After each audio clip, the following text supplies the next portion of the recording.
Kinda spaced out there for a while, didn't you? You didn't hear a word he said." "Just give me a rundown of what he told us," I said, going back to my chair and dropping into it. I wasn't going to tell Carlton anything about my problems with Excalibur. I still didn't exactly trust the guy. He consulted his notes. "Dan Peltier is a software engineer who moved from New York City to Greensville a year ago. He has a 14-year-old daughter named Kathy. According to Mr. Peltier, after they moved into their new house, Kathy became friends with a girl who lived next door, Lydia Cornell. Lydia was the same age as Kathy, and the two girls became fast friends. They rode the school bus together, and after they got home, they played in the woods until their parents called them in for supper." He flipped the page on his notebook before continuing. 3 months ago, the girls went missing. They went into the woods as usual, but this time they didn't answer their phones when their parents called them. The police searched for the girls, but didn't find anything. The woods up there are vast and dense, so the officers didn't cover much ground before it got dark, and they had to call off the search until the next day. The next morning, Kathy showed up. She was covered in cuts and grazes, but was otherwise unharmed physically. Mentally, however, she seemed to be damaged, according to her father. She hasn't spoken to anyone since that night in the woods, and she's withdrawn into herself. "What about Lydia?" I asked. "She's still missing. Nobody knows what happened to her, and Kathy isn't telling. The police resumed their search for Lydia, but they didn't find her." "So why has Peltier come to a preternatural investigator? Where does suspected demon possession come into it?" "I was getting to that." He flipped the page of his notebook again and said, "The police didn't find the girls that night, but they did find a cave somewhere out there in the woods, and according to their report, there were strange symbols drawn on the walls. Mr. Peltier questioned one of the officers who saw the symbols and was told they were demonic in nature. So now he believes his daughter has been possessed by some sort of demon." He closed the notebook. "That's quite a story, eh?" "Maybe," I said. "Just because the police officer described the symbols as demonic doesn't mean they were. I need to see that cave for myself.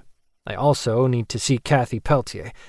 I realize she won't speak to me, but I should be able to determine if she's actually possessed or if she's suffering a mental breakdown due to some sort of traumatic experience." Carlton nodded. "I'll arrange your accommodation. How long are you going to spend up there?" "Get me a hotel room for a couple of days. There's a place called Lakeshore Lodge situated a few miles south of Greenville. Get me a room there." "You've been up that way before?" "Yeah. I was working on a case with Felicity.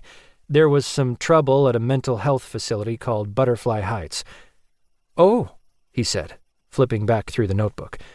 "That place had some history," I told him.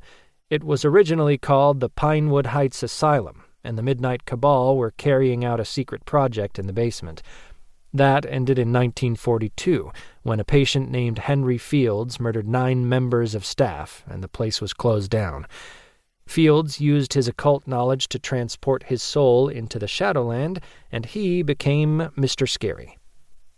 Carlton nodded as he reread his notes. "The place reopened in the 50s as Butterfly Heights," I said. "We discovered that one of the doctors was carrying out experiments on patients who carried a Faerie gene in their blood. He wanted to develop a serum that would change him into a fairy creature so he could be with a siren that was being held captive in the basement." Carlton found what he was looking for and turned the notebook so I could see his neat handwriting. "That's the place," he said, pointing at 2 words he'd written down while taking notes earlier. "That's where Kathy Peltier is." I looked at the words on the page and frowned. Butterfly Heights. 2. Half an hour later, I was at my house packing an overnight bag for the journey north. The last time I'd made this journey, I'd been with Felicity, and we'd bounced ideas off each other regarding the case we'd been working on. Now I was investigating this new case alone. Whereas before, the trip had been made easier by Felicity's presence, this time I wasn't looking forward to the long drive north along State Route 6. After I'd packed the clothing and essentials I'd need for the next couple of days, I took the bag downstairs and crossed the living room to the front door, where I paused. Should I take Excalibur?